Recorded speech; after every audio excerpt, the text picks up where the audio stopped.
வணக்கம் நேயர்களே. இன்று ஜூலை 28, 2026 செவ்வாய்க்கிழமை. நோர்வே தமிழ் முற்ற செய்திகளுடன் கதிர். முதலில் தலைப்புச் செய்திகள்.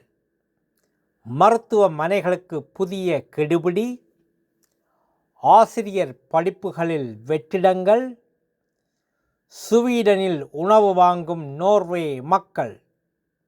இனி விரிவான செய்திகள். மருத்துவமனைகளுக்கு புதிய கெடுபிடி.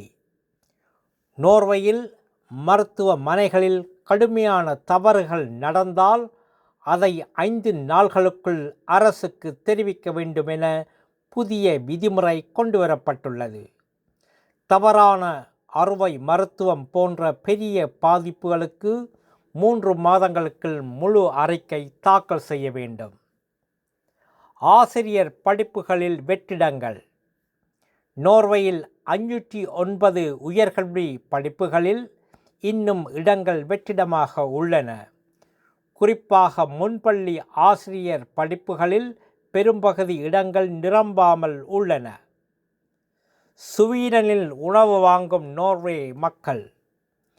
நோர்வேயை விட ஸ்வீடனில் பசையமில்லா குளூத்தன் ஃப்ரீ உணவுப் பொருள்களின் விலை பாதியாக குறைவு. இதனால் நோர்வே மக்கள் ஸ்வீடனுக்கு சென்று பொருள்களை வாங்கி ஆண்டுதோறும் பெருமளவு பணத்தை சேமித்து வருகின்றனர்.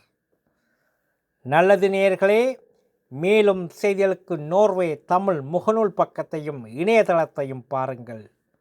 உலகெங்கிலும் தமிழ், நம் உணர்வெங்கிலும் தமிழ்.